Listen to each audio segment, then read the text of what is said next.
what sets all flexible, smaller units apart.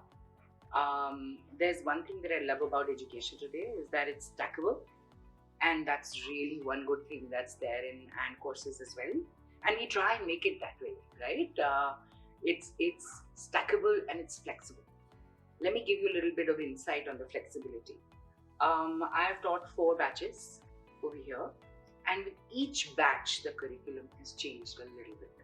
As the industry shifts, the curriculum shifts as well, right? So the fact that it's very agile, very flexible, the curriculum, it's an awesome thing. The reason why it's an awesome thing, not because it's shifty, but because the industry is that way. Because the industry focuses on a different thing every 3 months, right? So therefore, it's important to be able to be agile and flexible with your curriculum, and that's the stackability of it, the agility and the flexibility of it ensures that any learners who pass out from AND are very current in their thinking process, are very current in the process and the frameworks that they follow.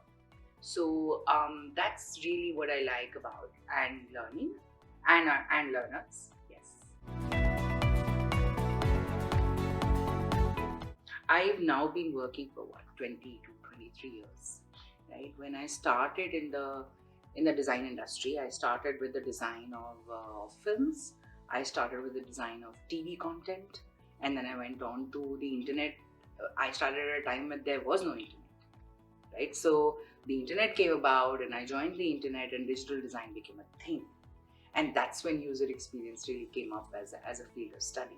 So there are new concepts in user experience that were not there in design earlier. So for example, interior designers, what is the research that they do? What are the frameworks that they follow, right?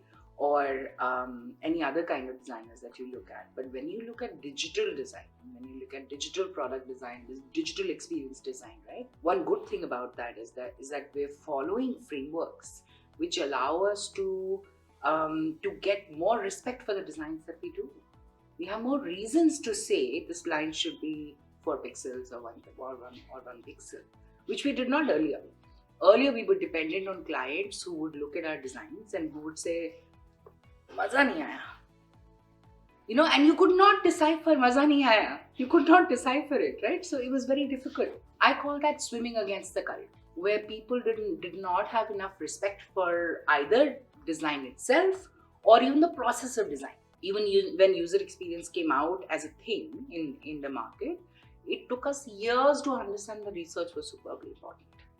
Right? Today, when I look at clients, when I work with clients, they give value to research, they give value to insights, they give value to data that you bring in. At one point in time, it wasn't about data. At one point in time, it was about thinking of it at night and making it live in the morning.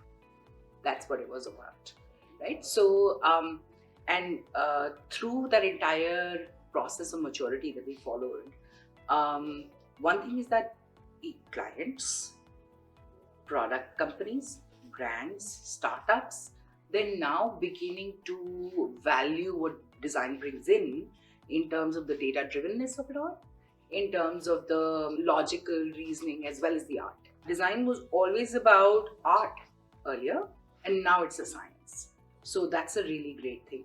And that whole maturity process has brought us a lot of learnings around how do we test designs, for instance. There was no usability testing at that time, right? My first usability test I did in 2004, right? So 2004 is a pretty late time. Digital design was up and coming around 98, 99. And after 5 years, the first usability test happened, right? And not to say that the first usability test across the world happened, but in my career, it happened at that point in time, right? And today, can you imagine having a career without doing a usability test, right? So that gives me a lot of pleasure to see how the design industry is matured, how our frameworks and how we do design is matured, and how design today stands on its own, right? People have also started giving a lot of importance to design. When people realize that the better design, the better user-centric you are, the better design-centric you are, the more money you make. So therefore today there is a lot more respect for design than there was maybe if you could look at it maybe 15 years ago. And that whole process has been quite delightful.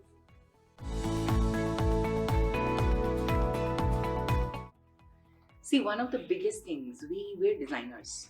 We're actually artists, and artists are normally quite humble people, right? They may be egomaniacs as well, but they are, even when they're egomaniacs, the the entire imposter syndrome that grows inside a person when you're creating art but you don't understand it, and neither are you able to explain it to other people why you created this way, right? So that's really the difference between designers who've learned how to design the frameworks, understood the value research, did research on their own, use data, and now use data to create designs. So designers who have learned design usually have less of an imposter syndrome than people who haven't learned design.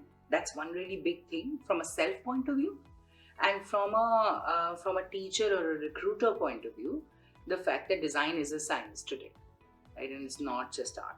And that's really the difference between somebody who's learned design and somebody who's just designing because they know how to design, and they're a great Figma person. And I've seen tools graduate.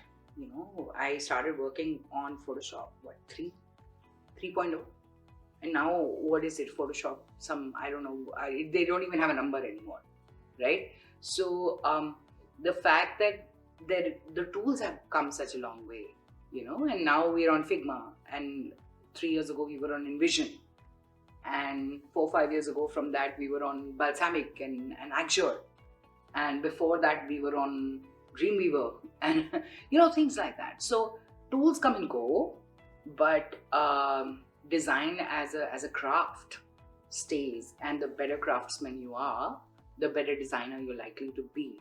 So all the people who become designers after learning Figma, it's great to start out, but I would say keep learning.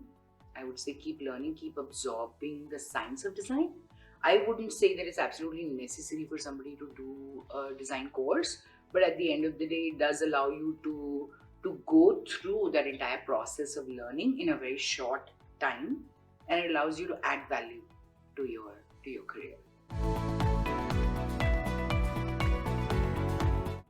I would say that if you're building a portfolio, the portfolio is supposed to be you without you being there, right? And somebody answered that today in the audience, and it's absolutely right. The portfolio has got to communicate who you are.